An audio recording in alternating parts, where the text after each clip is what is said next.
Olá, pessoal, tudo bem? Sejam todos muito bem-vindos ao nosso podcast aqui do Mulheres Rainhas. Eu me chamo Isis Ávila e agradeço por ter você aqui mais um episódio com a gente. Para começar esse episódio de hoje, eu gostaria de ler uma citação de algo que o presidente Kimball ele ensinou em um devocional. E se vocês gostarem dessa citação, vocês comentem na caixinha abaixo e aí no próximo episódio eu posso trazer o discurso inteiro para vocês. Ele falou assim: abre aspas, Adão conheceu Eva, sua esposa, e ela concebeu e deu à luz aos filhos de Adão, muitos filhos. E um livro de recordações foi mantido e as gravações foram feitas na língua de Adão.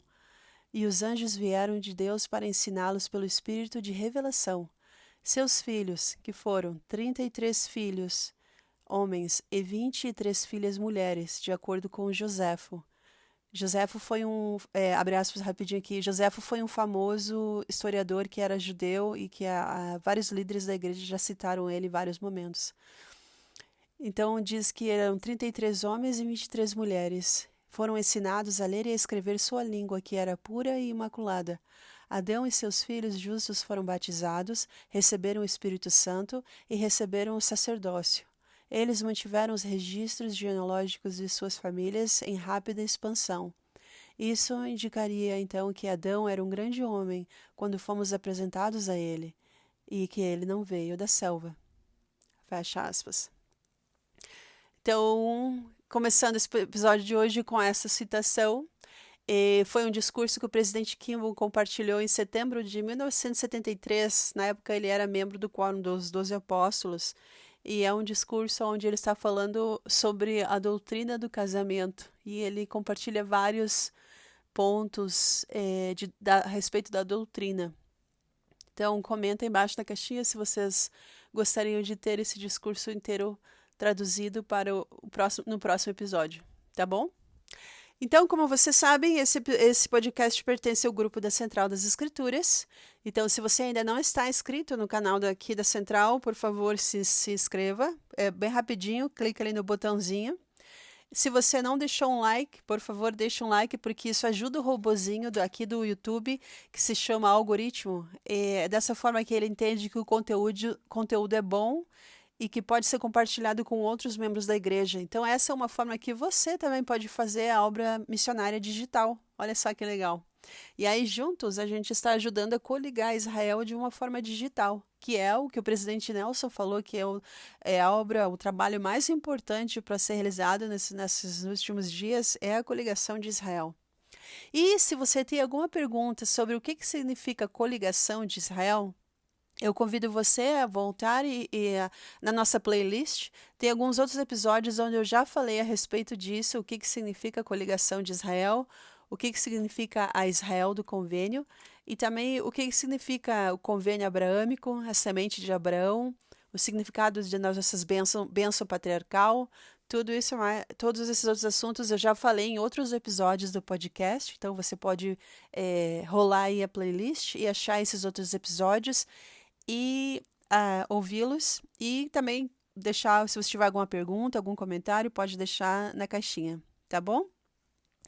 E aí, então, por que que eu quis trazer esse comentário a respeito de Adão? Bom, como semana passada, talvez vocês devem ter acompanhado nos sites de notícia oficial da igreja, houve o treinamento dos novos presidentes de missão.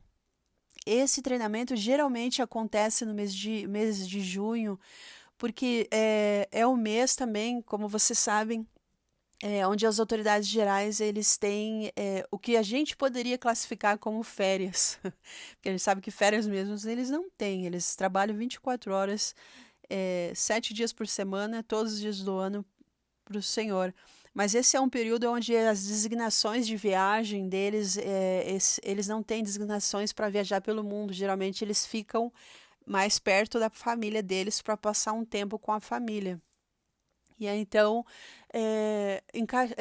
eu não sei exatamente como funciona o calendário deles, porque né, isso é uma coisa bem particular e com certeza é a igreja que é responsável, os secretários deles. Mas geralmente é nesse mês, porque é o verão aqui nos Estados Unidos, como vocês sabem. E aí, então, é o mês onde as crianças estão em casa, onde os pais têm um pouco mais de tempo. Então, é um momento onde eles têm mais tempo também para passar com a própria família deles. E esse geralmente também eu não sei se é no início, talvez essa é uma das últimas atividades que eles tenham em conjunto, esse treinamento dos presidentes de missão. Isso acontece todo ano. E como você sabe, o chamado de presidentes de missão dura 3 anos. Claro, às vezes pode dar algum imprevisto aqui e ali, e aí a igreja precisa fazer troca de presidentes ou algo assim, mas geralmente é 3 anos, esse é o chamado, e esses presidentes de missão, eles são treinados pelos 15 e também pelas líderes das auxiliares. É muito interessante. Se vocês quiserem acompanhar um resumo do que foi falado, a igreja publicou vários artigos comentando o que eles ensinaram. Teve alguns pontos que eu anotei, que eu achei muito interessante para os nossos dias. Eu fiz alguns posts também lá no Instagram e no Facebook, no nossa página, né, dos Mulheres Rainhas Podcast. Vocês podem ficar à vontade para ir lá e dar uma lida. E algo que aconteceu também nesse treinamento, o presidente Nelson, ele então, através de um vídeo, né, para a igreja, para o mundo inteiro, ele também anunciou a segunda edição do Manual do Pregar Meu Evangelho. Como vocês sabem, o Manual do Pregar Meu Evangelho ele era novo, né? Aliás, novo entre aspas, mais de 20 anos. Foi em 2003, quando a igreja publicou esse manual. Aqueles que serviram missão até 2002 sabem que antes o processo de proselitismo era um pouco diferente. A forma como os missionários eram treinados e ensinavam as mensagens. Na época se chamavam palestras, né? E aí, então, em 2013, o Manual do Pregar Meu Evangelho chegou para ensinar a fazer a obra missionária de uma forma um pouco mais atualizada com o mundo que a gente está vivendo hoje. E aí o que aconteceu? Nos últimos 20 anos, a gente sabe que a forma de comunicação no nosso planeta mudou bastante. A internet cresceu de uma forma que a gente nem poderia, talvez não sei vocês, mas eu lembro que quando eu estava no seminário, que começou a surgir o assunto de que existia internet, era tudo novidade, e hoje, olha só aonde a gente chegou, né? Então, gente, eu sou da época que eu posso dizer que quando eu cheguei aqui era tudo mato. Ai, ai, você percebe que está ficando mais velho quando você começa a entender o que essas expressões significam. Mas sim, quando eu cheguei na internet, gente, era tudo mato. Eu lembro a primeira vez que eu acessei algo na internet, uma página de conversar assim como se fosse um MSN, que era uma página da UOL na época, eu até lembro. E eu achei o máximo que eu podia conversar em tempo real com alguém que estava em outro estado do Brasil. Imagina hoje, né? Olha só onde a gente chegou. Então, nos últimos 20 anos, o mundo mudou bastante. E aí, o que o presidente Nelson disse que também, então, essa segunda edição do Manual do Pregar Meu Evangelho veio para justamente isso, para adaptar de uma forma, principalmente depois da pandemia, a gente sabe que a gente aprendeu a fazer muita coisa no mundo digital. O evangelho hoje está sendo pregado de uma forma digital. Muitas pessoas foram batizadas durante a própria pandemia por causa da forma muito rápida como a igreja se adaptou e como as coisas foram para o mundo digital. E aí, então, essa segunda edição veio justamente para ensinar e para ajudar isso. Não somente os presidentes de missão, e não somente os missionários de proselitismo e os missionários de serviço, mas também a nós, os membros, porque todo membro é um missionário. Então, eu convido vocês a irem lá no aplicativo da igreja, já está em português. Você pode dar uma olhadinha, pode ler, pode estudar. Se você tem qualquer chamado na sua ala, saiba também que o seu chamado te conecta à obra missionária, porque sempre vai ter algum investigador, algum membro novo, ou algum membro que está voltando para o convívio da igreja. Então, é sempre bom a gente estar atualizado o que é a forma como o presidente Nelson tem ajudado a gente a entender como fazer essa coligação de Israel. Então, eu convido vocês a ir lá, dar uma explorada no aplicativo e dar uma analisada como essas coisas funcionam. E eu acredito que o manual, em sua forma física, né, em papel, provavelmente nos próximos meses, até o final do ano, por aí, a gente vai ter ele, mas não precisa esperar até o final do ano. Usa lá o seu aplicativo da igreja e já dá uma olhadinha lá como está a segunda edição. Muito legal, tem muitas coisas que já foram atualizadas, a forma, o vocabulário. Como você sabe, o presidente Nelson, ele tem ensinado a gente que a terminologia que a gente usa, o vocabulário que a gente usa é importante. E ele deixou isso bem, ele tem deixado isso bem claro nas maneiras quando ele ensina a gente. E não poderia ser diferente no pregar no evangelho, porque aquele manual tem um pouco de todos os 15 ali. Quando eu falo 15, eu estou me referindo à primeira presidência da igreja e ao quórum dos 12, tá bom? Então, por favor, deem uma lidinha lá no manual, se atualizem e façam muito uso desse manual, porque essa é algo que o presidente Nelson falou que vai ensinar a gente a fazer a coligação de uma forma mais efetiva. E ele também deixou algumas promessas para aqueles que fizerem. Então, deem uma olhadinha lá e vocês vão saber quais são essas promessas, tá bom? E começando então o nosso episódio de hoje, como vocês sabem, no dia 27 de junho, foi ontem, eu estou gravando esse episódio na quarta, acho que vai ser publicado na quinta, mas então no dia 27 de junho é onde a gente celebra, não, pode celebrar também, onde a gente lembra, né, a data do martírio do profeta Joseph Smith e do patriarca, seu irmão Hiram.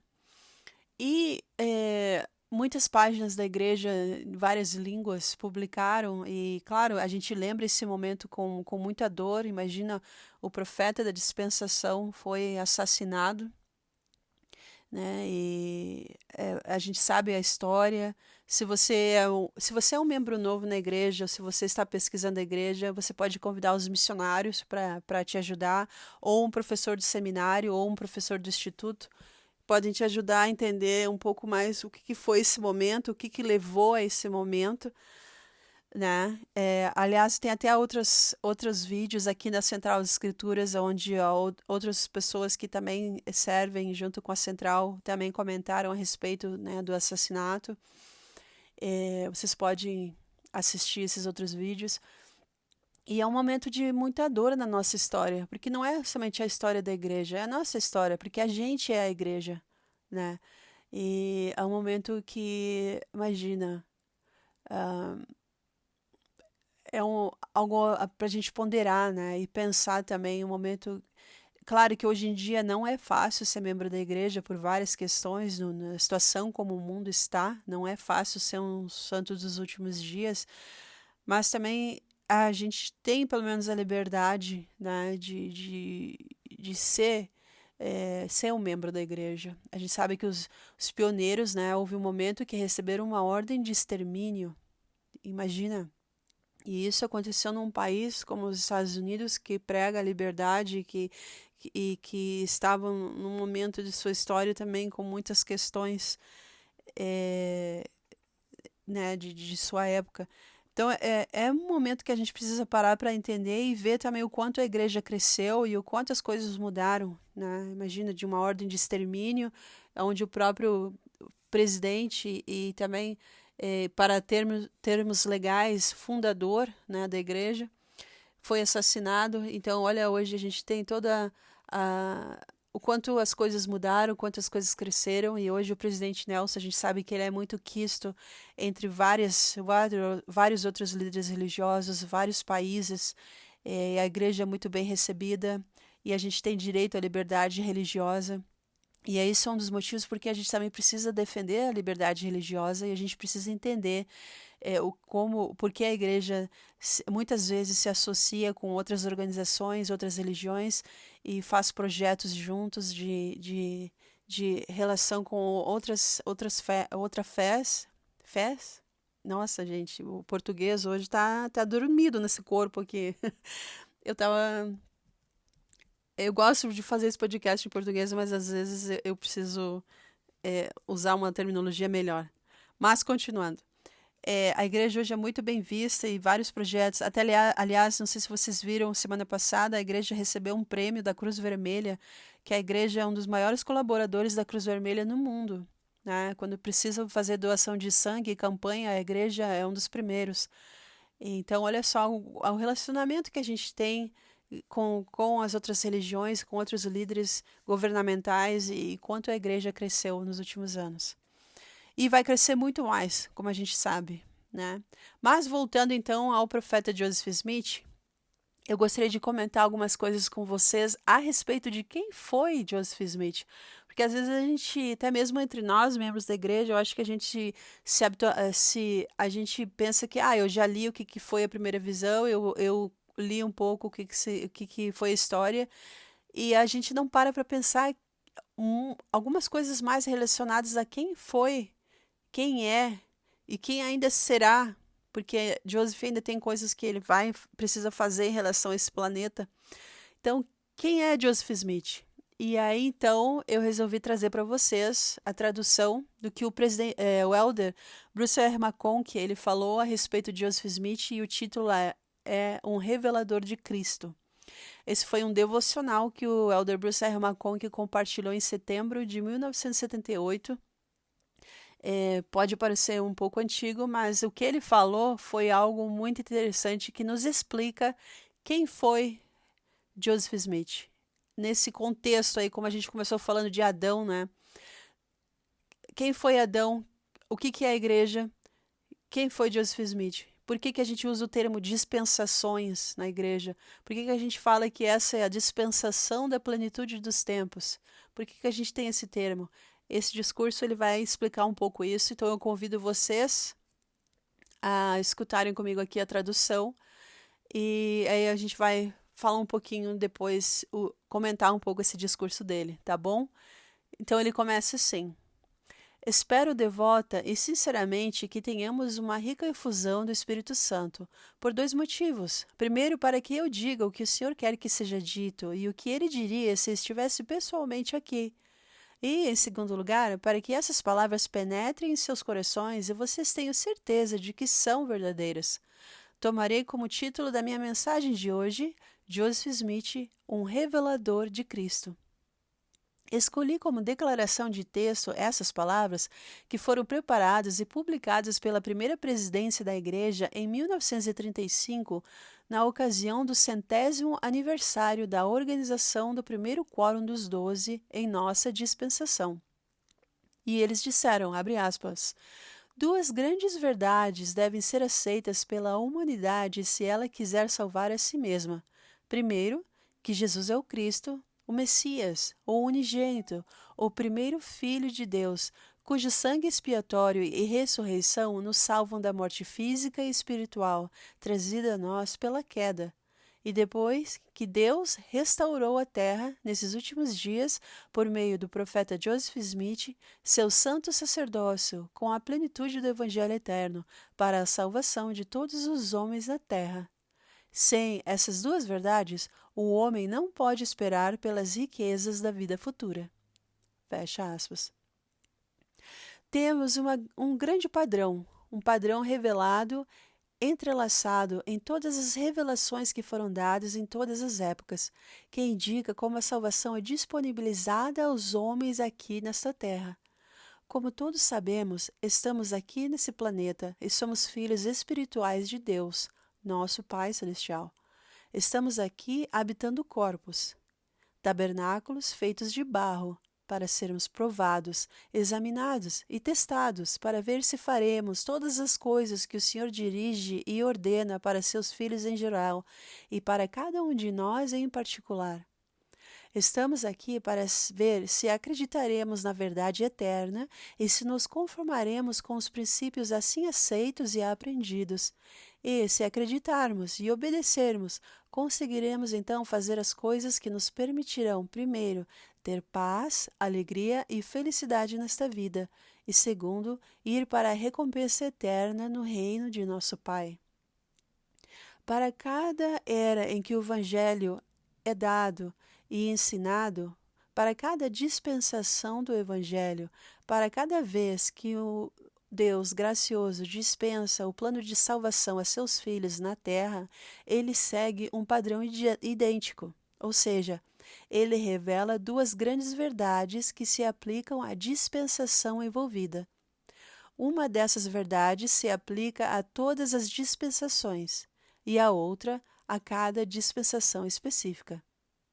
A verdade de aplicação universal para todos os homens em todas as épocas, desde o pai Adão até o último homem, é que a salvação está em Cristo, que Ele é o Redentor e Salvador dos homens, que nele e por meio dele e de seu sacrifício expiatório, pelo sangue que ele derramou e pela redenção que realizou, a salvação está disponível para todos os homens.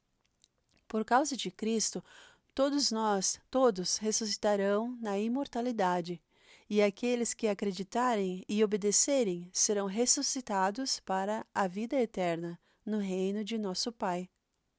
Então, imortalidade, por definição em sua natureza, significa viver eternamente com um corpo de carne e ossos, ser ressuscitado, ter um corpo e espírito inseparavelmente ligados.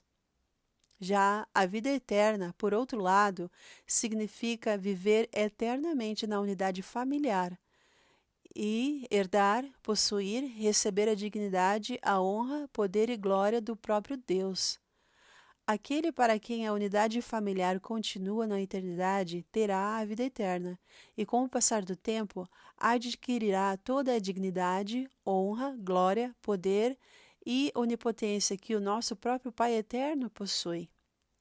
A imortalidade vem por causa do Senhor Jesus Cristo. É um dom gratuito para todos os homens. A vida eterna é disponibilizada por meio do mesmo sacrifício expiatório e é uma dádiva para todos os que obedecem à lei na qual se baseia o seu recebimento. As leis da salvação são as mesmas para todas as épocas. As leis nunca variaram e jamais variarão. Todo homem, desde Adão até a última alma a habitar neste planeta, deve fazer precisamente e exatamente as mesmas coisas e obedecer às mesmas leis para herdar, receber e possuir a mesma glória na eternidade.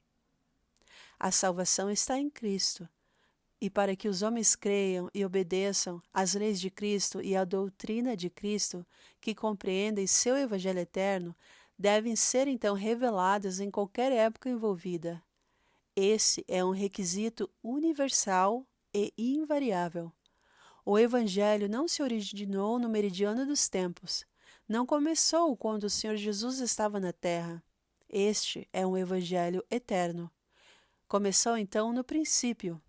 Desceu em sucessivos períodos ou dispensações, desde os dias de Adão até o dia presente, e continuará enquanto os homens estiverem na terra, e sempre e eternamente a salvação estará em Cristo. Mas precisamos de um revelador do conhecimento da salvação para qualquer dispensação envolvida. A nossa revelação diz, no capítulo 3 de Mosias, que a salvação foi, é e será por meio do sangue expiatório de Cristo, o Senhor Onipotente. Não precisamos nos enganar sobre isso. Nossa afeição, nosso interesse, nossa preocupação, nosso amor, nossa devoção, tudo o que temos e tudo o que somos, possuímos e tudo o que existimos está centralizado no Senhor Jesus. Mas, tendo dito isso de forma afirmativa, inequívoca e positiva, chegamos ao fato de que um revelador do conhecimento de Cristo e da salvação é então necessário para todas as eras da Terra. Assim, encontramos algo em nossas revelações como essa, que fala na seção 135 de Doutrina e Convênios, que diz: Joseph Smith, o profeta vidente do Senhor, fez mais, com exceção apenas de Jesus, pela salvação dos homens neste mundo, do que qualquer outro homem que já viveu nele. E assim, para a nossa dispensação, ligamos os nomes de Cristo e ao Joseph Smith. Agora eu gostaria de ler para vocês as palavras de Brigham Young quando disse, abre aspas, quem pode dizer algo contra Joseph Smith com justiça? Eu o conhecia tão bem quanto qualquer homem. Não acredito que seu pai e sua mãe o conhecessem melhor do que eu. Não creio que viva nesta terra um homem que o conheça melhor do que eu. E ouso dizer que, com exceção de Jesus Cristo, nenhum homem melhor jamais viveu ou vive nesta terra. Eu sou sua testemunha. Ele foi perseguido pela mesma razão que qualquer outro justo foi ou é perseguido nos dias atuais. Fecha aspas. Adquirimos uma visão verdadeira. Vamos raciocinar juntos aqui e então descobrir como o Senhor opera com referência aos seus filhos. Em primeiro lugar, lemos nas visões de Abraão sobre os nobres e grandes na vida pré-mortal que foram pré-ordenados. Abraão foi informado de que ele era um deles. Eles são identificados como filhos do Pai, como espíritos, como almas, e então o relato diz que entre eles estava um que era semelhante a Deus. Este, então, é o Senhor Jesus Cristo, o Senhor Jeová. Este é o primogênito no Espírito que, por meio da justiça, zelo e obediência, tornou-se semelhante a Deus, ou seja, ao Pai. E ele, isto é, o Cristo, disse ao que estavam com ele, a hoste de nobres e grandes, os que Abraão tinha visto, e disse: Desceremos. Não eu, Jeová sozinho, mas nós, os nobres e grandes, os filhos poderosos e valentes de nosso Pai, desceremos. Por quê? Porque há espaço lá, e pegaremos estes materiais e faremos uma terra onde estes, isto é, as hostes espirituais do céu, possam então habitar. E assim os provaremos para ver se farão todas as coisas que eu, o Senhor seu Deus, lhes ordenar. E vocês podem ler sobre isso no capítulo 3 de Abraão. Quem é listado e contado naquele grande conselho na eternidade, aquela assembleia dos nobres e grandes vistos por Abraão? Não há muita dúvida em nossas mentes. Eles eram as pessoas que foram pré-ordenados para ministrar aos homens neste mundo. Sabemos um pouco sobre a ordem de prioridade, a precedência e a classificação envolvida. Sabemos, por exemplo, que o Senhor Jesus era o número 1. Poderoso, superior, valente, inteligente, acima de todos os outros. Sabemos que um espírito chamado Miguel era o número 2 e que desceu neste mundo como Adão, o primeiro homem. Sabemos também que um espírito chamado Gabriel ficou em terceiro lugar em preeminência, força e poder, e que ele veio entre nós como Noé.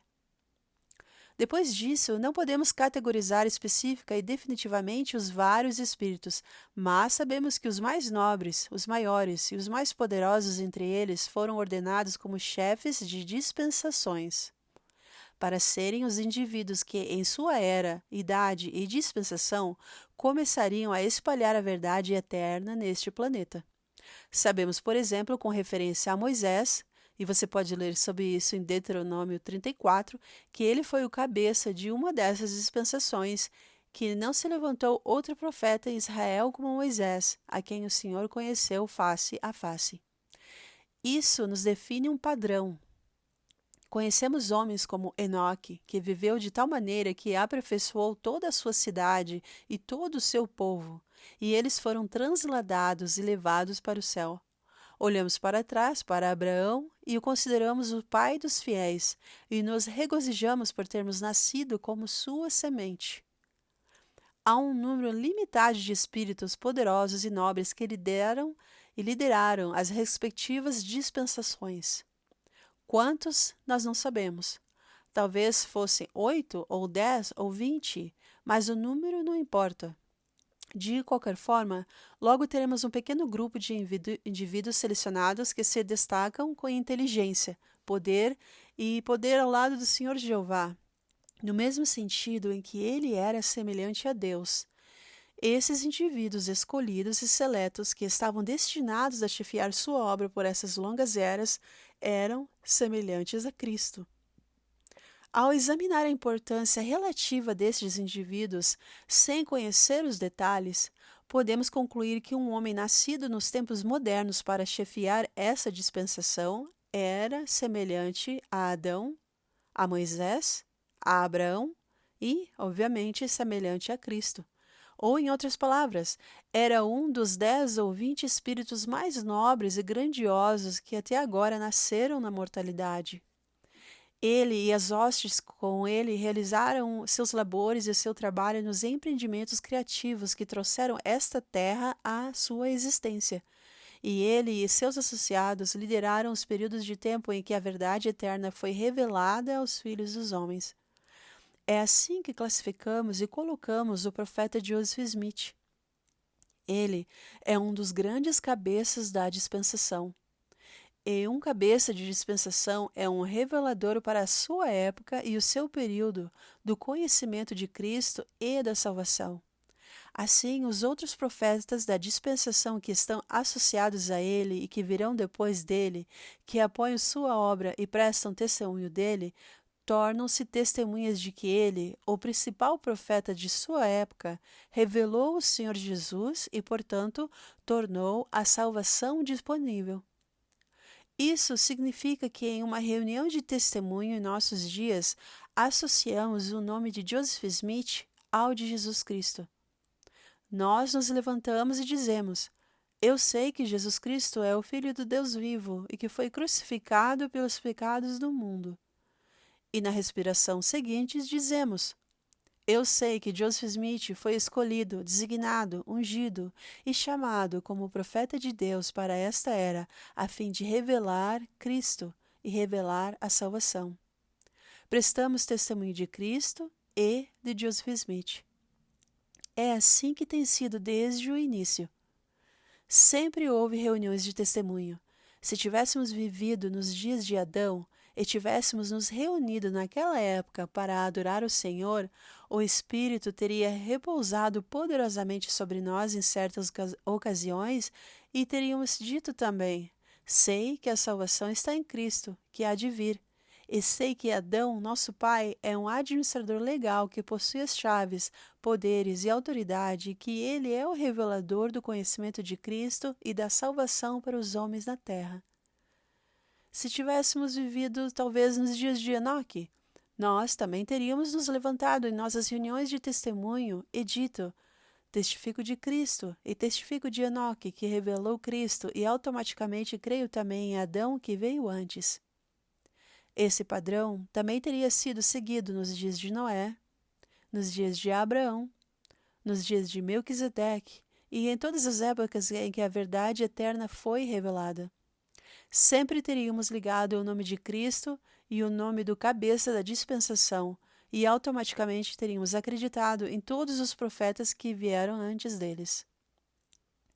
Não podemos supor, por um minuto que seja, que seria possível para alguém que viveu nos dias do Senhor Jesus acreditar que ele era o Filho de Deus e ainda assim rejeitar o testemunho de Pedro, Tiago e João. Essa é uma impossibilidade filosófica. Se tivéssemos vivido naqueles dias, não seria possível dizer: bom, eu acreditarei sim em Cristo, mas não acreditarei em Pedro, Tiago e João, seus apóstolos, que o revelaram a mim e que deram testemunho de sua filiação divina. O Senhor e seus profetas sempre andam juntos. Com isso em mente, deixe-me ler a vocês as seguintes palavras de Brigham Young. Abre aspas. Todo aquele que confessar que Joseph Smith foi enviado por Deus para revelar o santo evangelho aos filhos dos homens e lançar o alicerce para coligar Israel e edificar o reino de Deus na terra, esse espírito é de Deus.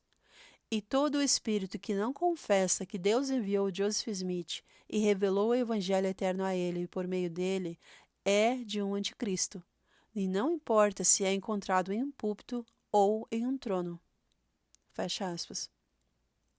Tendo em mente estes conceitos e essas expressões, vou ler para vocês algumas passagens dadas e ditas pelo Senhor Jesus, nas quais ele se associa a João Batista. Dessas passagens, teremos uma afirmação e uma reafirmação da verdade e do conceito de que Cristo e seus profetas andam juntos, que não é possível acreditar em um sem acreditar no outro, e que, rejeitando os profetas, rejeitamos também o próprio Cristo. Jesus disse no capítulo 5 de João: se eu der testemunho de mim mesmo, ainda assim meu testemunho é verdadeiro, pois não estou sozinho. Há outro que dá testemunho de mim, e sei que o testemunho que ele dá de mim é verdadeiro. Vós enviastes a João, e ele também deu testemunho da verdade. E ele não recebeu seu testemunho de homem, mas de Deus. E vós mesmos dizeis que ele é um profeta. Portanto, deveis receber seu testemunho. Fecha aspas. E vocês podem ler melhor essa passagem na tradução de Joseph Smith da Bíblia. Vocês podem encontrar no aplicativo da igreja. Todas as referências bíblicas estão com a referência da tradução de Joseph, se vocês procurarem. João prestou um testemunho tão persuasivo e poderoso quando sabemos ou encontramos em qualquer registro escrito. Naquelas ocasiões em que Cristo o visitou perto de Betabara, quando o batizou no Jordão, ele disse: Eis o Cordeiro de Deus que tira o pecado do mundo. Isso foi simplesmente uma declaração de texto ou um assunto para longos discursos que ele obviamente pregou sobre a filiação divina do Salvador.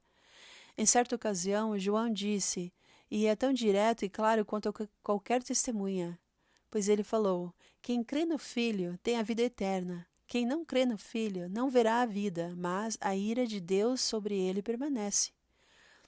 João disse com efeito: Aqui está Jesus, ele é o Filho de Deus.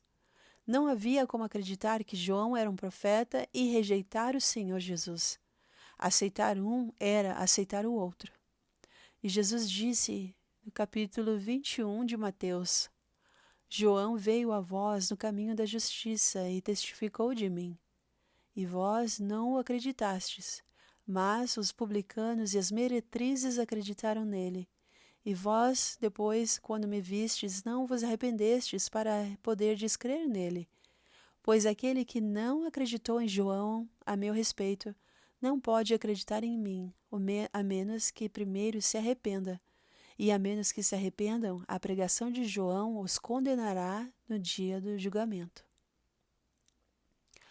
Poderíamos recitá-la novamente, parafraseando a linguagem e aplicá-la a Joseph Smith em sua situação em nossos dias hoje. Aqui está outra passagem, Mateus capítulo 9, que diz: Disseram-lhe então os fariseus: Por que não quereis vós nos receber como o nosso batismo, visto que guardamos toda a lei?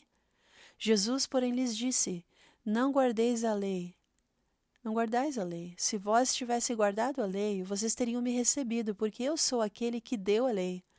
Não te recebo com o teu batismo, porque de nada se aproveita, pois quando o que é novo chega, o velho está pronto para ser descartado. Depois dessas expressões, vieram aquelas com as quais estamos tão familiarizados sobre o colocar vinho novo em odres velhos. Ou, em outras palavras, temos uma nova revelação em nossos dias, em uma nova igreja, assim como aconteceu na dispensação do meridiano dos tempos. Vocês podem ler no capítulo 14 de Lucas, na tradução de Joseph Smith, que diz que em alguns deles se aproximaram dele, dizendo: Bom mestre, nós temos Moisés e os profetas, e quem viver por eles não terá a vida?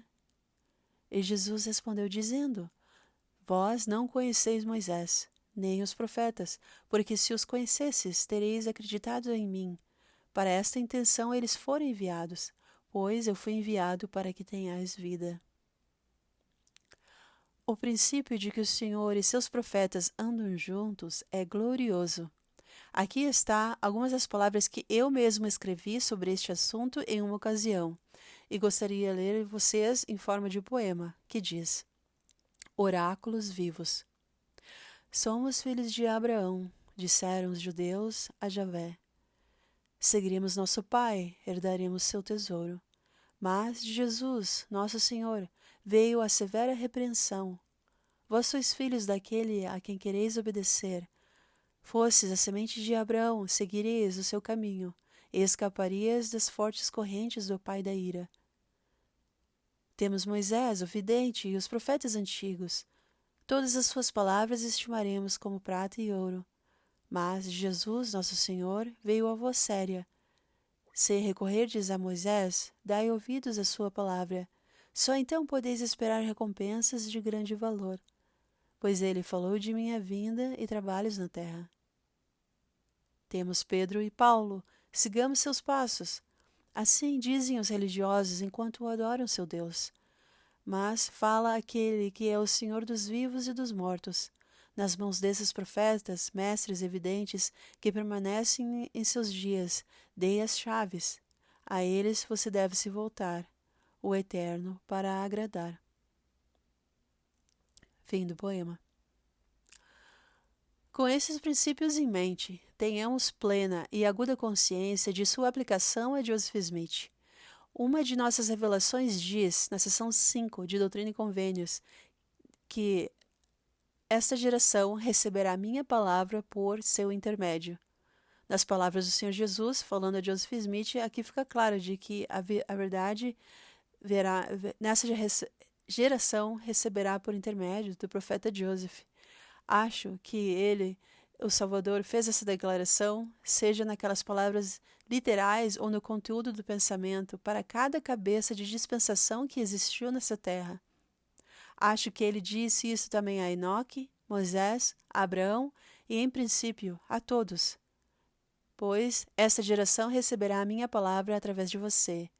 Alguém tem que revelar a verdade eterna, e esses irmãos que mencionei são aqueles a quem o Senhor deu essa obrigação. Portanto, encontramos diretrizes como esta dadas pelo Senhor à sua igreja imediatamente após sua organização no dia 6 de abril de 1830, e nela ele está falando sobre o profeta Joseph.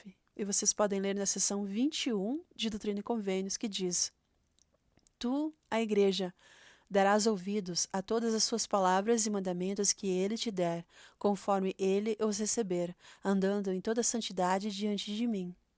E agora observe: pois sua palavra recebereis, como se fosse de minha própria boca, com toda a paciência e fé.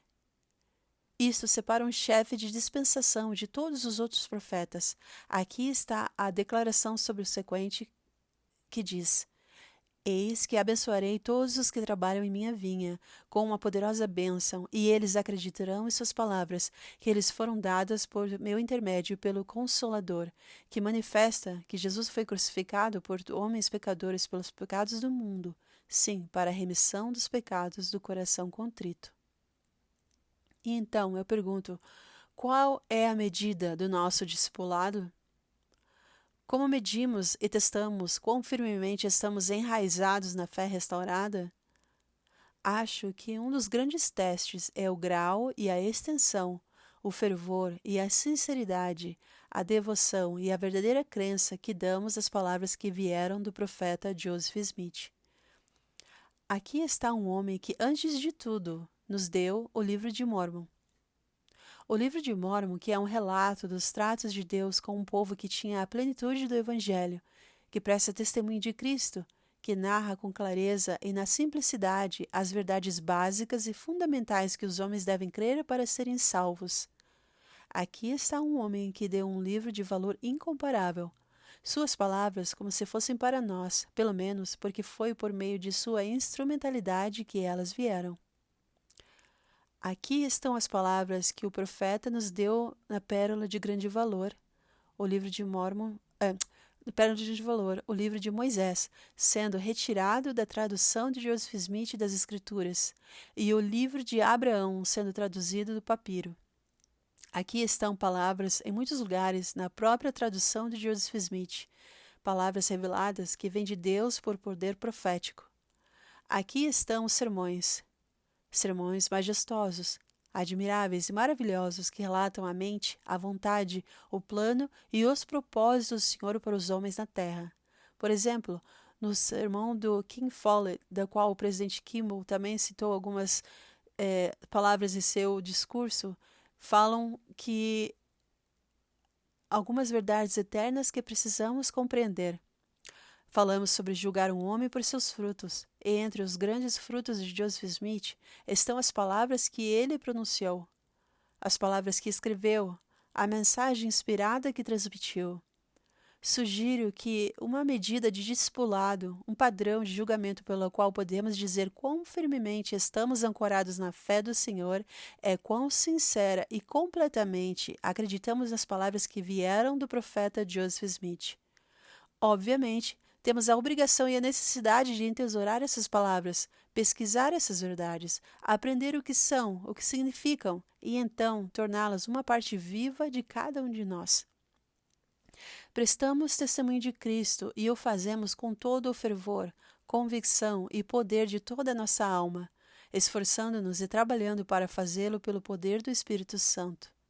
E como nossas vozes ecoam continuamente a verdade eterna de que Cristo é o Senhor, dizemos também que Joseph Smith é um profeta de Deus, um administrador legal que tinha poder de Deus, chaves e autoridade para que pudesse ligar na terra e ter também selado eternamente nos céus. Aqui dizemos e afirmamos, está Joseph Smith, um revelador do conhecimento de Cristo e da salvação para os nossos dias. Ligamos as palavras que um grande testemunho da verdade eterna, e a razão pela qual temos poder para prestar testemunho de Cristo, por meio de quem vem a salvação. E também aqui Joseph Smith, o profeta e vidente do Senhor para nossos dias e em nossos dias, recebeu verdades eternas, prestou testemunho e deu revelações. Certa vez, presidente Brigham Young disse, abre aspas, tenho vontade de gritar aleluia o tempo todo quando penso que já conheci Joseph Smith. Fecha aspas. E é assim que deve ser, porque a salvação está em Cristo e a salvação está disponível porque Joseph Smith revelou Cristo ao mundo. O mundo aceita este testemunho e acredita nos profetas do Senhor ou pode então seguir seu caminho e correr o risco de perder a esperança da salvação eterna. Deve-se acreditar em Adão e em Cristo. Se viver naquele dia, ou em Abraão e Cristo, se tivesse vivido naquele dia, ou em Moisés e Cristo, se tivesse vivido naquela dispensação, ou em nossos dias, em Joseph Smith e Jesus Cristo, clamando, Hosana e Aleluia, e louvado seja o Senhor, sempre que seus nomes são mencionados pelo poder do Espírito Santo. Sou grato, além de qualquer medida de expressão que tenho, pois em minha alma repousa a convicção absoluta e certa de que Jesus é o Senhor. Eu sei disso tão bem quanto sei qualquer outra coisa neste mundo. Neste mesmo sentido, com certeza inabalável e conhecimento absoluto, puro e revelado, sei que Joseph Smith, que liderou esta dispensação, que ainda lidera esta dispensação, foi o profeta do Senhor para nossos dias e nossa época, e que, como ele certificou, ele viu na primavera de 1820 o Pai e o Filho, e como ele certificou, as revelações e verdades que saíram de seus lábios são a voz, a mente, a vontade e os propósitos do Senhor para mim e para todos os homens de nossos dias. Rogo a Deus, nosso Pai, que sejamos valentes e verdadeiros, que possamos permanecer afirmativamente e corajosamente no testemunho de Cristo, porque a salvação está em Cristo e em nenhum outro. E que também tenhamos o mesmo fervor, a mesma devoção em unir o poderoso e nobre nome do chefe de nossa dispensação com o próprio nome do Salvador. Isso eu faço por meio de doutrina e por meio de testemunho nesta ocasião, em nome do Senhor Jesus Cristo. Amém. Então, como eu falei no início, gente, esse foi um devocional, né, uma mensagem que o Elder Bruce R. McConkie compartilhou em setembro de 1978 nos devocionais da BYU. Então, acredito que talvez isso tenha ajudado vocês a compreender um pouco mais por que a gente fala tanto do profeta Joseph na igreja e talvez até o que deveríamos falar mais, né, gente? Talvez a gente não esteja falando ou entendendo suficientemente quem foi Joseph Smith e o que ele pôde, o que ele fez e faz e o que ele ainda fará, né? Porque sendo ele o cabeça, o chefe da nossa dispensação, a gente sabe que nos últimos dias, quando houver novamente aquela reunião, que a gente sabe que vai acontecer, onde o nosso pai Adão vai receber todas as chaves das dispensações, a gente sabe que Joseph Smith também vai entregar a ele as chaves dessa nossa dispensação. Então, a gente com certeza ainda vai ouvir falar muito a respeito de Joseph Smith. e, quem sabe, conhecer ele pessoalmente, né?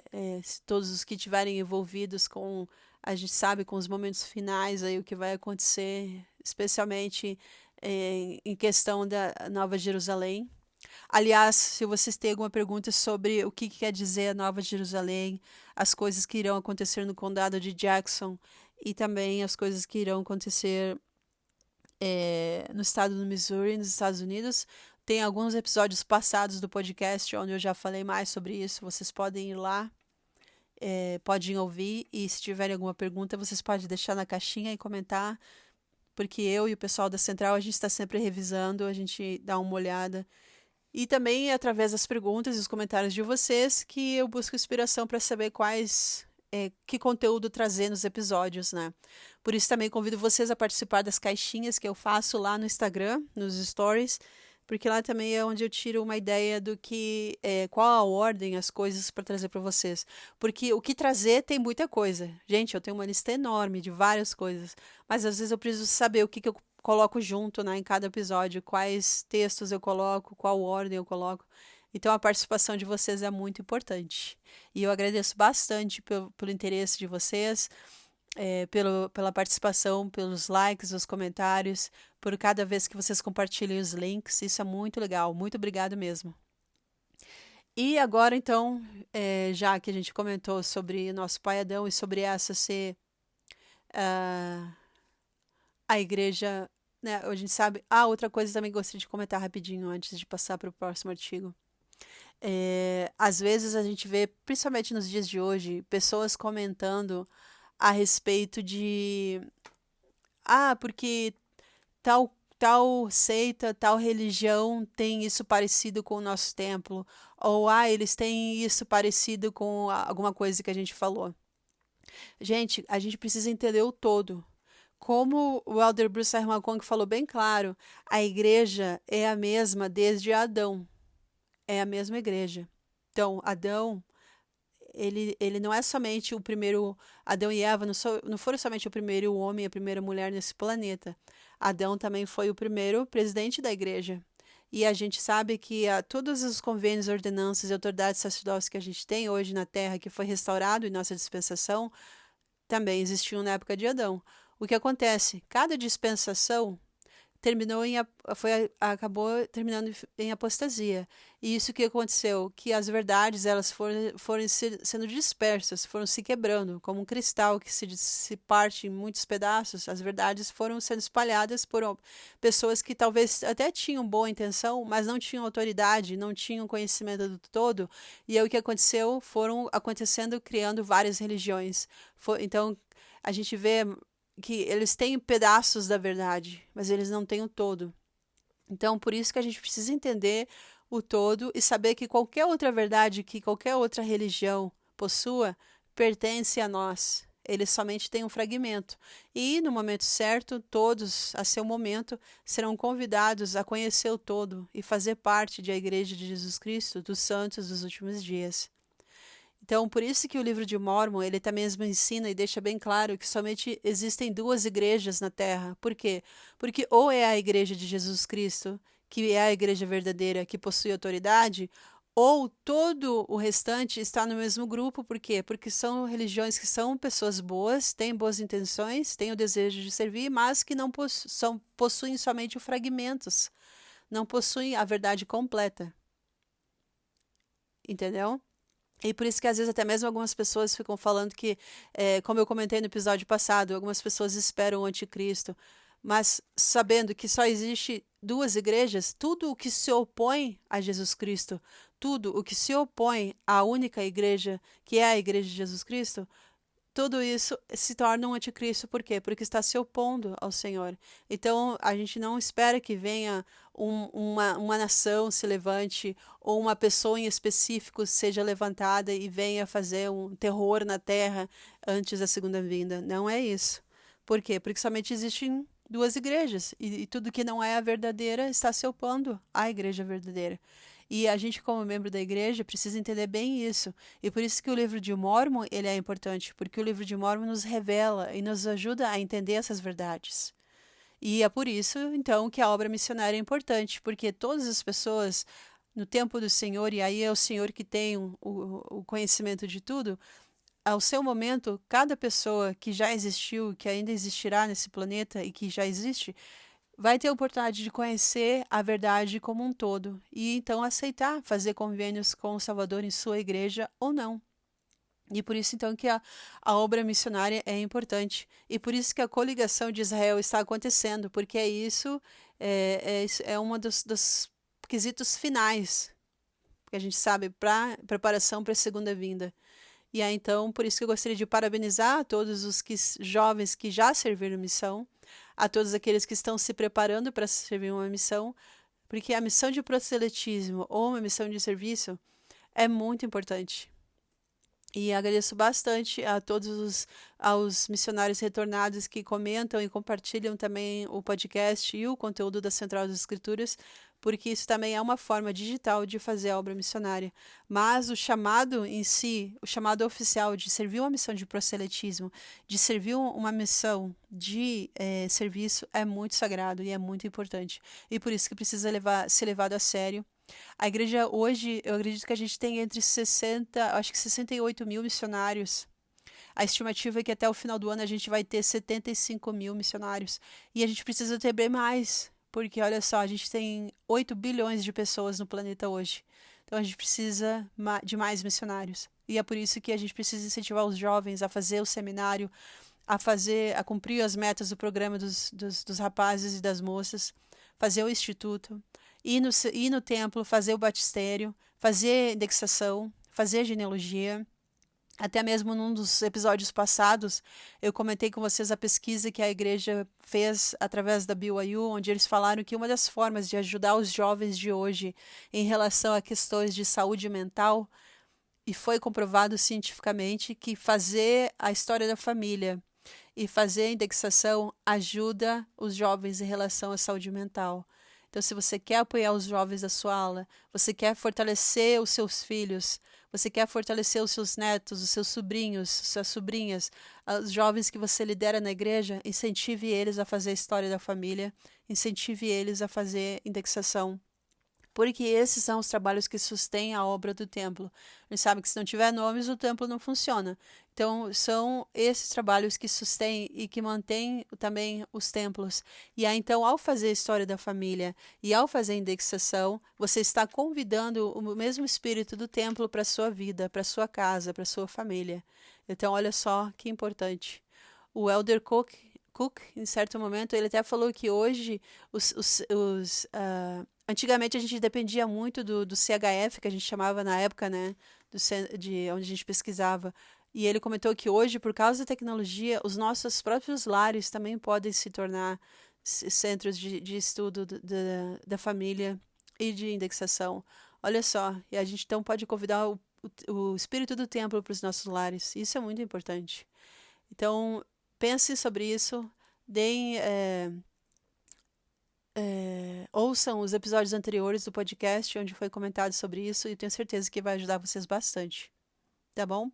E aí, então, para finalizar esse episódio, eu gostaria de trazer para vocês algumas lições que a gente pode aprender também através do profeta Joseph Smith.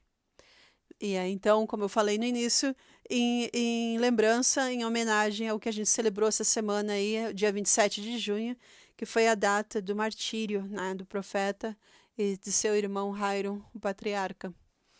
E aí, então, a Sister Bonnie L. Oscarson, que foi presidente-geral das moças, vocês aí que têm filhas que já serviram na Organização das Moças devem lembrar, ela foi presidente-geral das moças e ela comentou algumas lições que nós podemos aprender de Joseph Smith. E esse foi também um devocional que ela compartilhou em 2016. E foram algumas coisas bem interessantes e eu quero trazer para vocês, então, para finalizar esse podcast de hoje. E aí ela falou assim: irmãos e irmãs, é uma experiência surreal estar aqui falando com vocês hoje. 48 anos atrás, eu pisei neste campus pela primeira vez como aluna. Na época, eu tinha 17 anos. Lembro-me de assistir os devocionais da BYU e ficar ouvindo os oradores exatamente como você está fazendo aqui hoje. As coisas mudaram muito desde então. As alunas naquela época, por exemplo, nós não tínhamos permissão de usar calças quando estávamos no campus da faculdade. Sim, nós passávamos frio no inverno inteiro. Nós íamos até a montanha Y todos os anos para fazer algo como que chamamos de fogo de conselho. E então, onde o Y era aceso com o fogo da verdade. David O. McKay, naquela época, era o profeta da igreja, e Lyndon B. Johnson era o presidente dos Estados Unidos. E algo que lembro bastante é que naquela época, a respeito que eu havia perdido um amigo muito querido na guerra do Vietnã. Bom, a boa notícia de todas essas memórias é que me formei na BYU. A má notícia é que levei 41 anos para fazer isso. Sim, fiquei muito feliz com este evento, mas eu não recomendo a ninguém essa estratégia educacional que eu tive. Posso garantir de que não há nada em minha vida que poderia ter me dado a noção de que um dia eu estaria aqui neste pódio fazendo este devocional. Assim como aconteceu com tantos eventos que aconteceram na minha vida durante os últimos 3 anos e meio como presidente-geral das moças, eu realmente me identifico com a irmã Marjorie P. Hinckley, a esposa do profeta Hinckley, que sempre dizia que estava se perguntando como uma garota legal como ela havia se metido em uma confusão como esta. Talvez haja algumas lições a serem aprendidas com isso. E, gente, abrindo um parênteses aqui rapidinho, todo mundo sabe, né, que o presidente e a Sister Hinckley eram conhecidos pelo humor deles. Eu fiz alguns posts sobre isso lá no nosso Instagram da Central, se vocês quiserem acompanhar. Aliás, no meu Instagram, no Instagram da Podcasts das Mulheres Rainhas. Tem algumas coisas lá sobre o humor deles, se vocês quiserem acompanhar. Bom, voltando aqui para o discurso dela. Ela falou assim, então... O mês de dezembro, para nós também, é um mês onde lembramos do nascimento do profeta Joseph Smith. Como sabemos, ele nasceu no dia 23 de dezembro. Com isso, como inspiração, então, eu gostaria de falar para vocês a respeito de 3 princípios inspirados nos eventos do início da vida do profeta Joseph, que podem ser valiosos em sua situação e vida atuais hoje, aonde quer que sejamos. E aí, então vem a lição número 1, que diz que você tem uma importante missão a cumprir. Como? Bom, o presidente Hinckley certa vez citou o reverendo Sullivan quando disse, abre aspas, quando Deus quer que uma grande obra seja feita no mundo, ou um grande erro seja corrigido, ele faz isso de uma maneira muito comum. Ele não provoca seus terremotos nem envia raios. Ao invés disso, ele dá à luz a um bebê indefeso. Fecha aspas. Após um longo período de apostasia e escuridão espiritual, chegou a hora de cumprir as promessas do Senhor de que a Igreja de Jesus Cristo seria restaurada na terra, com todas as chaves e autoridade encontradas na Igreja original na época de Cristo. Como o Senhor realizaria esta grande obra? Bom, através disso, ele enviou um bebê. Em 23 de dezembro de 1805, a esposa de um fazendeiro pobre chamado Lucy Mack Smith deu à luz a um menino que recebeu o nome de seu pai, Joseph Smith. Ele era o 4º filho deles. Ele tinha 2 irmãos mais velhos e uma irmã mais velha. Quem poderia imaginar que este bebezinho obscuro, nascido em uma pequena casa de toras alugada na floresta de Vermont, nos Estados Unidos, em uma família de poucos recursos, um dia seria descrito assim como... Abre aspas, Joseph Smith, o profeta e vidente do Senhor, fez mais, com exceção apenas de Jesus, pela salvação dos homens neste mundo, do que qualquer outro homem que já viveu nele. Fecha aspas. E assim podemos aprender nossa primeira lição com o começo simples de Joseph Smith. Testifico que Joseph foi pré-ordenado na vida pré-mortal para ser o profeta da restauração. Ele nasceu com certos dons e habilidades que trabalhou duro para desenvolver. Ele aproveitou todas as oportunidades possíveis para aprender e crescer. Ele estava disposto a expandir e estender sua capacidade, tudo o que o ajudou a cumprir a sua missão. Também testifico que cada um de vocês que estão me ouvindo aqui hoje, cada um de nós veio à Terra pré-ordenado para realizar certas coisas. Sim, você e eu. Assim como não parecia haver nada de especial naquele bebezinho nascido no estado de Vermont, Talvez seja difícil entender que você também tem um potencial para fazer uma grande diferença no mundo. Eu te asseguro que cada pessoa sentada nessa audiência, me ouvindo aqui hoje, tem a capacidade de se tornar uma ferramenta poderosa nas mãos do Senhor para realizar atos de valor eterno. Suspeito que, se pudéssemos ver a nós mesmos como o Salvador nos vê, todos ficaríamos surpresos com o nosso potencial. Cada um de vocês, homens e mulheres, precisa entender que recebeu grandes oportunidades para uma educação equilibrada de forma única. Sim, a BYU. Minha esperança para você é que você não se venda ao descoberto. Nós, como povo, damos alta prioridade e recompensa ao casamento, à maternidade e à paternidade, e com razão. As famílias eternas estão na frente e no centro de nossa teologia e doutrina. O papel da mãe e do pai é o chamado mais importante que você terá nesta vida e na próxima. Este é o momento de buscar sinceramente um relacionamento eterno, mas também é o momento de educação e preparação. Todos vocês deveriam estar mirando nas estrelas. Sim, por favor, se estique para alcançá-las. Aproveite todas as oportunidades para crescer, aprender, ganhar experiência e aprofundar sua educação e aprendizado. Pode nunca haver outro momento em sua vida em que as oportunidades para expandir suas capacidades intelectuais estejam tão disponíveis como estão nessa fase da sua vida hoje. Todo mundo tem um caminho diferente para a sua vida. Em todo o seu aprendizado, aprenda a ouvir os sussurros do Espírito Santo, que te ajudarão a tomar decisões importantes a respeito do seu futuro. Quando e se surgirem as oportunidades de casamento, você será uma esposa ou marido, mãe ou pai muito melhor, porque aproveitou esse tempo para se educar. Se o casamento for adiado para você, sua vida será mais rica e você terá mais a contribuir porque aproveitou todas as oportunidades de aprendizado e conhecimento. Uma das primeiras escrituras que memorizei quando era mais jovem foi Doutrina e Convênios, seção 130, versículo 18 e 19, que diz que, seja qual for o princípio de inteligência que alcançarmos nessa vida, este surgirá conosco na ressurreição. E se uma pessoa ganha mais conhecimento e inteligência nessa vida por meio de sua diligência e obediência, esta terá mais vantagens no mundo futuro. As únicas coisas que levamos conosco para a próxima vida são os desejos e traços de caráter que desenvolvemos, os nossos relacionamentos familiares e o conhecimento que adquirimos.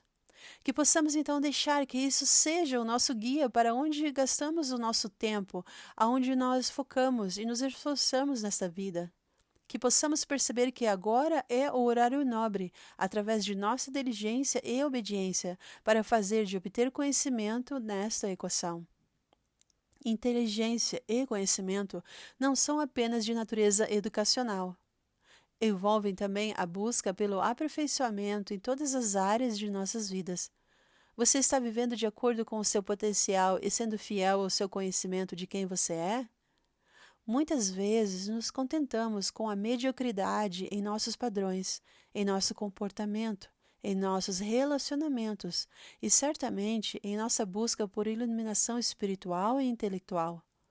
Se você não está vivendo de acordo com os privilégios que recebeu nessa vida, agora é um bom momento para reavaliar onde e quem você quer ser agora e em alguns anos e começar a fazer as mudanças que te ajudarão a superar o lugar comum, que o mundo considera aceitável, mas que não tem valor eterno.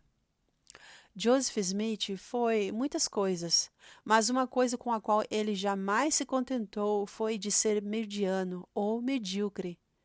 E assim como Joseph Smith foi escolhido para vir em uma hora e lugar específicos para cumprir a missão que o Senhor tinha em mente para ele, você também foi escolhido para vir a esta terra agora e receber e ainda receberá muitos dons, habilidades, experiências e oportunidades que te ajudarão a cumprir a missão que o Senhor tem em mente exclusivamente para você.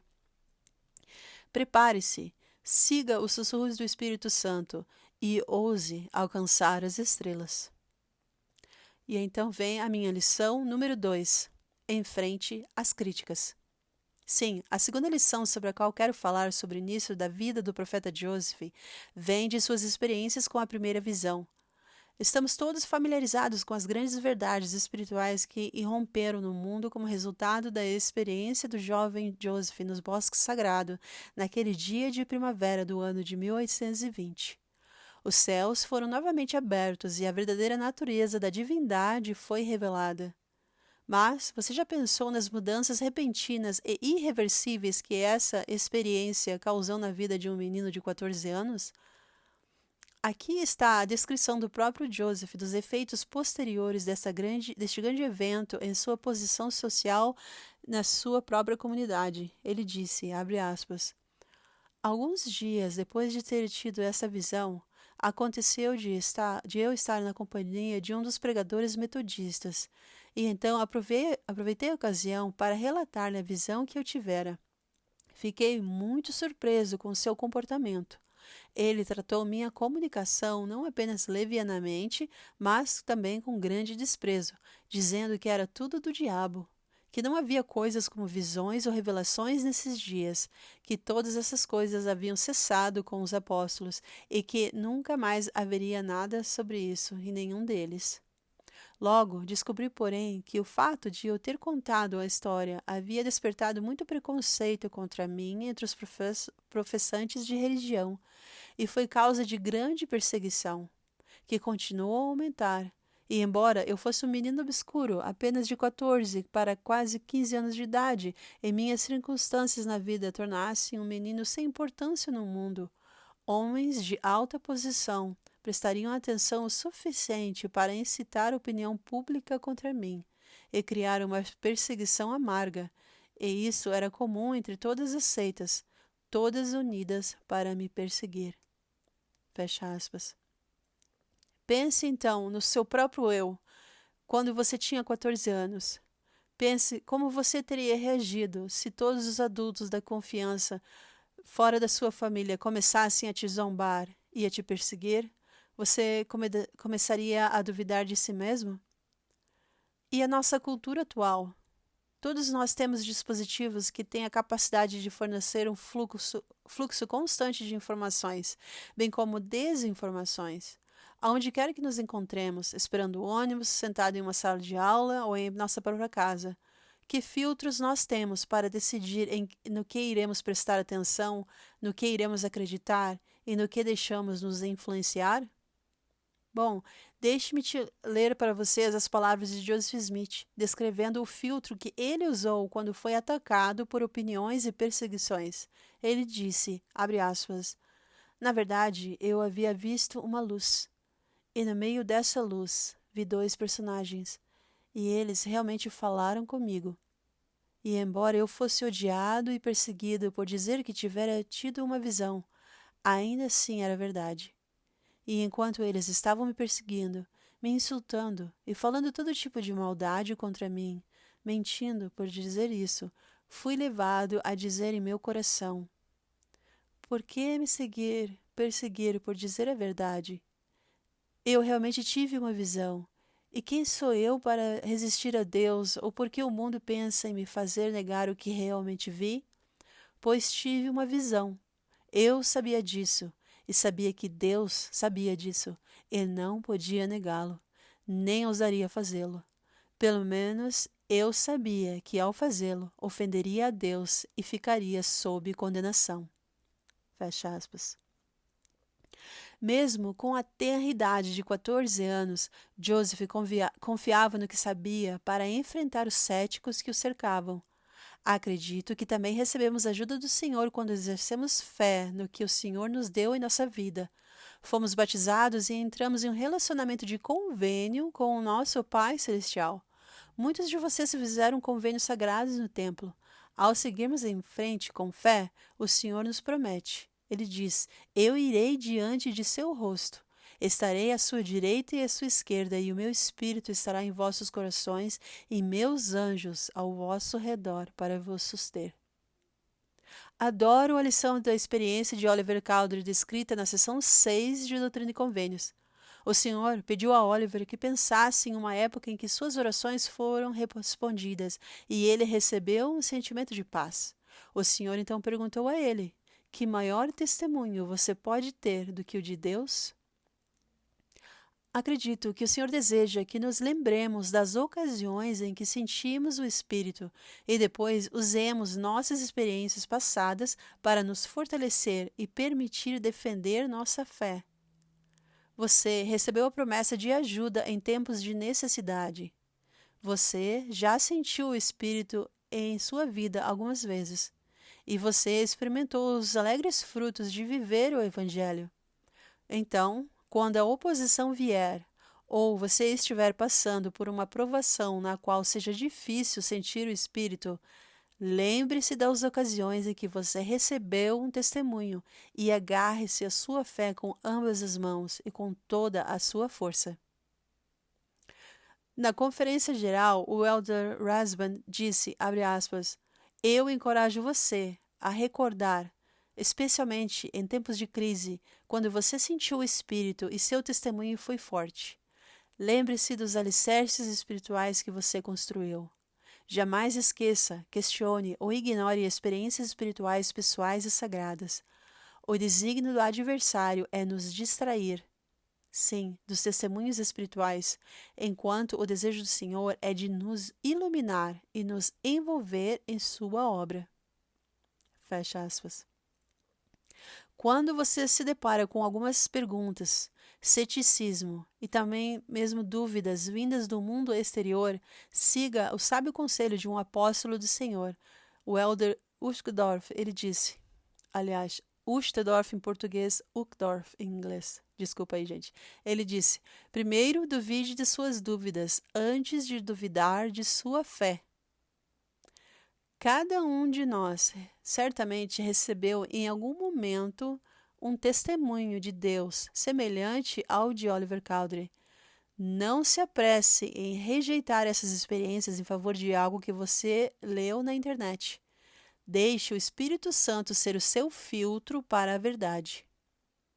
O Elder Maxwell certa vez observou, abre aspas, alguns insistem em estudar a igreja apenas pelos olhos de seus desertores. É como entrevistar Judas para entender Jesus. Fecha aspas. Exorto-os a buscar a verdade em fontes puras, nas quais sabem que podem confiar. As Escrituras, os profetas vivos e os sussurros do Espírito Santo. Eu exorto vocês também a aprender com a força e firmeza de um menino de 14 anos que confiava no que tinha visto e sentido e que jamais vacilou em sua fé. E aí, então vamos à lição número 3. Entenda o princípio do arrependimento. Sim, outras das grandes lições que aprendemos com a vida de Joseph Smith têm a ver com o arrependimento. Ele era um profeta muito jovem, com apenas 2 anos de idade, quando estava no início do processo de tradução do livro de Mórmon. Quando então cedeu à pressão de seus colegas e cometeu um erro significativo de julgamento. Isto do que resultou na perda das primeiras 116 páginas da tradução do livro de Mórmon. Ele foi severamente castigado pelo Senhor, que lhe disse: você não deveria ter temido a Deus, aos homens mais do que a Deus. Foste escolhido para fazer a obra do Senhor, mas por causa da transgressão, se não souberes, cairás. E então eu te convido, coloque-se no lugar desse jovem profeta. Você pode imaginar como ele deve ter se sentido enquanto todo esse episódio se desenrolava? Talvez ele tenha tido entendimento de que havia recebido algo de importância eterna, indescritível, e que havia decepcionado o Senhor. Não podemos todos nos relacionar com esses sentimentos? Somos todos humanos, o que significa que todos pecaremos e cometeremos erros em algum momento. Ouça o que o Senhor disse a Joseph Smith nesta mesma sessão, em alguns versículos mais adiante. Ele falou, mas lembre-se, Deus é misericordioso. Portanto, arrepende-te do que fizeste, que é contrário ao mandamento que te dei, e ainda és escolhido e novamente chamado para a obra. Sim, que bálsamo curador essas palavras devem ter sido para o profeta Joseph Smith. Ele sabia que havia esperança e que o Senhor é amoroso e perdoador e sempre nos permitirá recomeçar. A capacidade de nos arrependermos de nossos pecados é uma das doutrinas mais básicas e gloriosas do Evangelho. É uma dádiva estendida a todos os filhos e filhas de Deus, e é possível por causa da expiação do Salvador Jesus Cristo. Seu convite é eterno, pessoal e cheio de amor. Ele nos disse a todos: Não quereis agora voltar para mim, arrepender-vos de vossos pecados e converter-vos para que eu vos cure? Sim, é verdade vos digo que se vierdes a mim, tereis a vida eterna. Eis que meu braço de misericórdia está estendido para vós, e aquele que vier, eu o receberei, e bem-aventurados os que vêm a mim. Então, é fácil pensar no princípio do arrependimento como algo negativo, não é? Como algo de que precisamos apenas para os pecados realmente graves, aqueles que exigem uma visita ao escritório do bispo. O arrependimento, no entanto, o arrependimento sincero, é certamente uma parte necessária da superação de pecados graves e, na realidade, o arrependimento deve fazer parte de nossos pecados e comportamentos diários. Sim, é uma mudança de mente e coração que nos dá uma nova visão sobre Deus, sobre nós mesmos e sobre o mundo. A correção diária do curso é o que nos ajuda a progredir, melhorar e mudar, dia após dia, ano após ano. A expiação de Jesus Cristo é o que nos permite vencer erros graves e ser pessoas melhores hoje em nossos hábitos, relacionamentos e pensamentos do que éramos ontem e nos concentrarmos no hoje. É uma bênção alegre e um presente que nos dá esperança. Sem arrependimento não há esperança, apenas desespero. Ao observarmos a experiência de Joseph Smith com as 116 páginas perdidas, vemos que ele aprendeu com seus erros. Você notará que, a partir deste ponto, Joseph não importunou jamais ou questionou novamente o Senhor quando não gostou de uma resposta que recebeu em oração. Suponho que a maneira como ele se sentiu quando pensou que havia perdido seu chamado profético foi algo que ele se lembrou pelo resto de sua vida. Ele foi convidado a fazer algumas coisas difíceis e algumas coisas impopulares, mas ele jamais vacilou. Acho que todos nós gostaríamos de ser mais como o profeta Joseph e aprender com nossos erros. No entanto, tenha coragem na promessa do Senhor de que, apesar de nossos pecados, sua mão ainda está estendida e sempre estará. Amo o profeta Joseph. Sua vida, exemplo e experiências fornecem um rico recurso para o nosso aprendizado e compreensão dos princípios do Evangelho. Mencionei apenas 3 hoje, que foram esforçar-se para ser o melhor que pudermos, manter nossa fé diante das críticas e fazer do arrependimento parte de nossa vida diária. Sim, então um estudo minucioso da vida deste profeta de Deus produzirá muitas lições de vida muito mais ricas e importantes também para você. Gostaria de prestar meu testemunho pessoal do profeta Joseph e explicar por que é essencial que cada um de nós saiba por si mesmo que ele foi o profeta da restauração divinamente chamado. Quando eu era uma garotinha de cerca de 7 para quase 8 anos de idade, eu adorava ler. Certa tarde de domingo, eu estava procurando um livro para ler e encontrei um pequeno volume na nossa estante na minha casa que se chamava O Profeta e foi escrito por um escritor chamado William. Peguei o livro e comecei a ler uma versão simplificada da vida e das experiências de Joseph Smith. Li naquele pequeno livrinho simples sobre como um jovem foi inspirado por um versículo da Escritura a buscar respostas para suas perguntas e foi até então a um bosque para perguntar ao Senhor a qual igreja ele deveria se unir. Li o relato de como aquele despretensioso fazendeiro foi visitado por Deus o Pai e seu Filho Jesus Cristo em uma demonstração de glória e luz mais brilhante do que o sol ao meio-dia. Certamente, eu já tinha ouvido a história antes, mas foi ao ler o relato naquele dia que me lembro de ter sentido pela primeira vez na minha vida a confirmação do Espírito Santo de que isso era verdade. Senti a confirmação em meu coração. Fiquei emocionada ao pensar que o Senhor fala a seus filhos na terra e que temos profetas em nossos dias. Foi o início de minha convicção e testemunho de que a Igreja restaurada de Jesus Cristo está sendo estabelecida nestes últimos dias. No começo, era uma fé infantil, mas foi o suficiente. Mais tarde, como aluna do seminário, li o livro de Mórmon. Eu realmente não precisava perguntar se era verdade, pois eu já sabia. Enquanto lia, sentia aquele calor familiar e a confirmação do espírito de que aquilo era tudo o que Joseph Smith afirmava ser, e que era uma confirmação de sua missão. Se o livro de Mórmon é verdadeiro, então é mais uma prova de que Joseph Smith é um profeta de Deus. Mais tarde em minha vida, fui chamada para ser professora do seminário matutino, e naquele ano o curso de estudo era Doutrina e Convênios e História da Igreja. Todos os nossos filhos estavam na escola durante o dia, e eu me via sentada à mesa da sala de jantar todos os dias com todos os livros sobre a história da igreja que eu pudesse encontrar. Passava horas todos os dias imersa na leitura de tudo que eu poderia sobre a vida de Joseph Smith, os primeiros relatos da história da igreja e as revelações recebidas. Eu não tinha tempo para conseguir ler o suficiente, pois eu estava fascinada com tudo. É interessante que, como surgiram questões controversas em tempos mais recentes sobre Joseph Smith e alguns aspectos da história da igreja, sinto-me grata por aquele período de minha vida, pois li todas as coisas, anos atrás, enquanto estudava a vida de Joseph Smith e a história dos primeiros dias da igreja. Já estou familiarizada com muitos dos relatórios caluniosos feitos por detratores e anti-igreja e anti-profeta em seu tempo. Então, quando eles começam a ressurgir com novas informações em nossos dias, ao qual chamamos de fake news, minha resposta é: sério? Essa velharia de novo? O mesmo assunto de novo?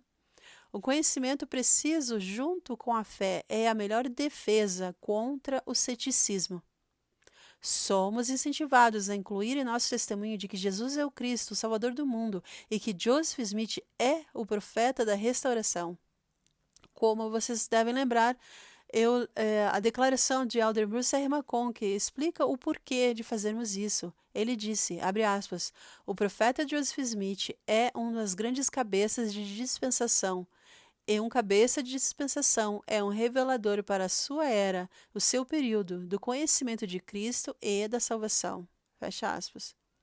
O Elder McConkie continuou dizendo que sempre houve reuniões de testemunho, e se tivéssemos vivido na época de Adão ou Enoque, teríamos testificado de seus verdadeiros chamados e os vinculado ao Salvador.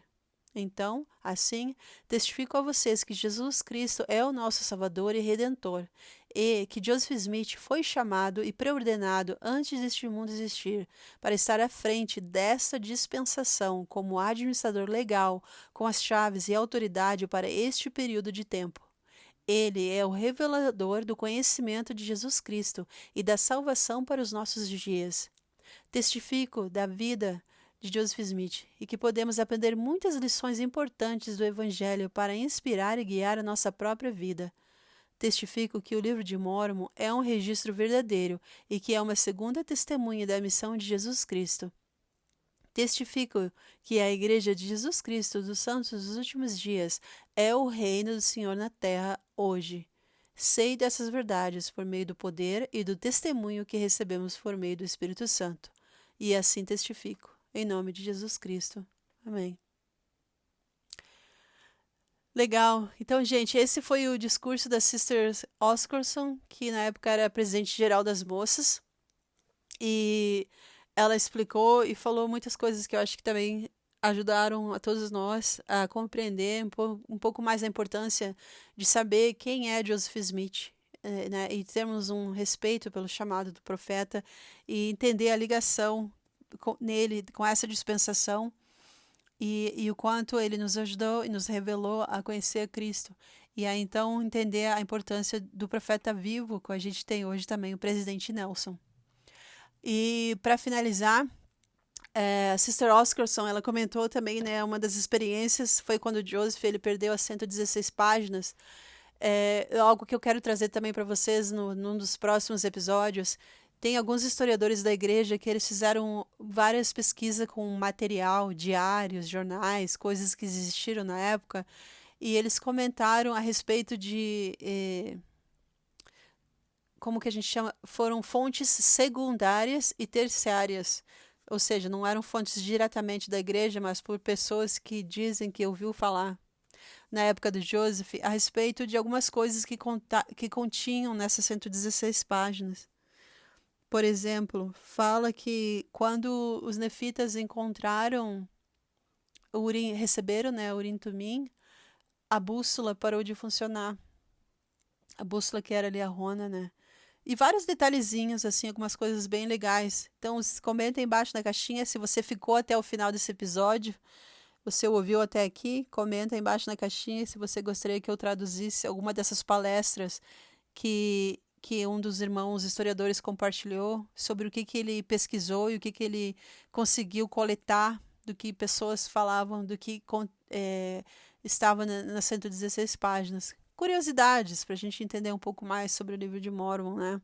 Até às vezes as pessoas têm dificuldade de entender aonde é que começam as placas maiores, aonde que começam as placas menores. A gente sabe que as 116 páginas continham o livro, primordialmente o livro de Leí. E aí, então, quando o senhor fala que Joseph deveria voltar à tradução, ele não retraduz aquela parte, né? Ele começa pelo livro de Mosias. Então, a gente precisa entender um pouquinho como funcionam esses detalhes, até mesmo para poder entender como o livro de Mormon ele está estruturado e organizado.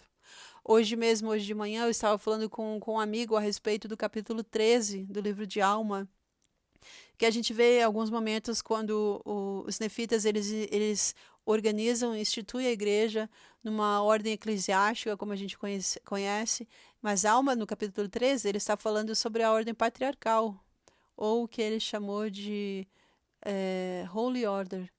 Então a gente tem que entender um pouquinho algumas coisas dessas estruturas para até mesmo poder compreender o livro de Mormon. E a gente vê assim, as pessoas pensam que porque leu de capa a capa, já entende o livro de Mormon, mas não é assim. Tanto que na própria sessão 58 de Doutrina e Convênios, a gente lê que o Senhor falou que a igreja estava em condenação por não usar e não entender o livro de Mormon como devia. E a gente sabe que a gente ainda nem tem a maior parte do livro de Mormon, que é a parte selada, né? A gente nem recebeu ainda. Então, olha só quanta coisa a gente pode aprender e entender a respeito de Joseph, a respeito de nossos próprios dias e até mesmo de nós mesmos. Então, a gente precisa.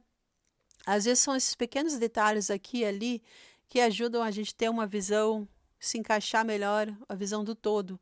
E aí, compreendendo um pouco mais do todo, a gente começa a aprender mais, compreender mais a respeito de nós mesmos.